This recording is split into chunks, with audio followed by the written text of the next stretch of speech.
अनिल चाचा जी एवं सभी शिक्षक साथी, आज हम सभी देश की दो महान विभूतियों के जन्म दिवस पर इकट्ठा हुए हैं। श्री महात्मा गांधी जी एवं पूर्व प्रधानमंत्री लाल बहादुर शास्त्री।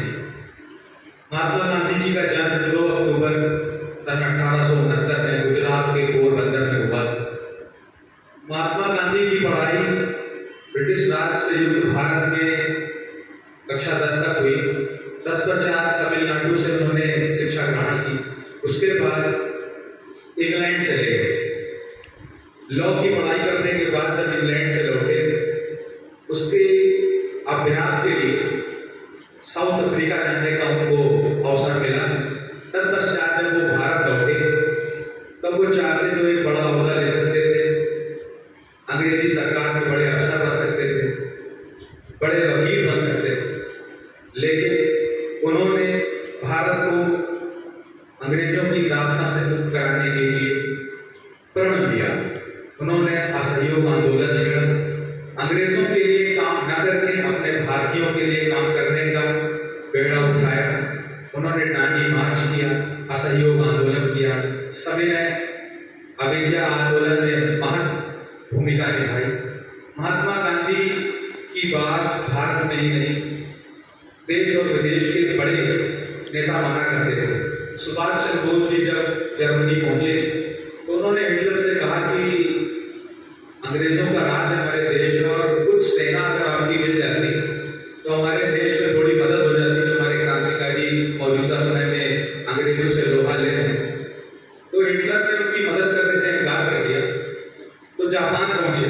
सुभाष चंद्र बोस जी जब जापान पहुंचे तो जो वहाँ का वो सेना नायक था, वो गांधी जी का बहुत बड़ा भक्त था। तो उसने जो भारत की ओर से कैदी वहाँ थे, तो उन कैदियों को गांधी जी के नाम पर आज़ाद कर दिया और वहीं से आज़ाद हिंद फौज का गठन किया। तो महात्मा गांधी की अहिंसा, कर्तव्य निष्ठा, सत्य निष्ठा आज हम सभी के जीवन में नया आकार बना रही है। हम सभी महात्मा गांधी के मूल्यों पर चलने का प्रयास करें एवं उनके दिखाए हुए रास्तों पर चिन्हों पर कुछ कदम भी चल सकें। ऐसा माना जाता है कि युद्ध में आप तभी जीत सकते हैं जब सैनिक और सेनापति दोनों युद्ध के अंत तक खड़े रहे। यदि सैनिक खत्म हो गया, आपने गर्मी दिखा करके युद्ध कौशल में आप शहीद हो गए, तो युद्ध नहीं जीत पाएंगे। गांधी जी ने अहिंसा का मार्ग चुना, और गांधी जी की सबसे बड़ी खासियत ये थी कि विपरीत विचारधारा के लोगों को भी संकुचित किया करते थे। अपने संविधान सभा में जब प्रधानमंत्री नेहरू जी ने अंतरिम सरकार बनाई, तो उसमें भीमराव अम्बेडकर जी को स्थान नहीं दिया। उन्होंने कहा कि ये चिर विरोधी है, आपके भी और हमारे भी। तो महात्मा गांधी ने कहा कि आपकी अंतरिम सरकार में भीमराव अम्बेडकर का होना उतना ही जरूरी है जितना कि भारत में महात्मा गांधी था। तो उन्होंने अपने, आजकल हम लोग एक शब्द का इस्तेमाल करते हैं वीटो पावर, उस समय महात्मा गांधी की बात राष्ट्रीय कांग्रेस के लोग और मुस्लिम लीग के लोग दोनों माना करते थे। तो देश के पहले कानून मंत्री के रूप में भीमराव अम्बेडकर जी को बनाया गया।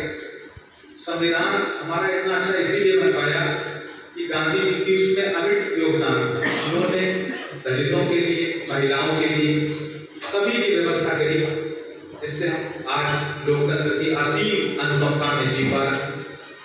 और आज हमारे पूर्व प्रधानमंत्री श्री लाल बहादुर शास्त्री जी का भी जन्मदिवस है।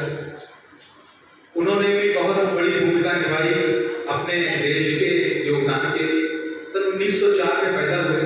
गांधी जी के एक आह्वान पर अपनी पढ़ाई छोड़ दी। 1965 के युद्ध में, भारत पाकिस्तान के युद्ध में उन्होंने बहुत बड़ी भूमिका निभाई।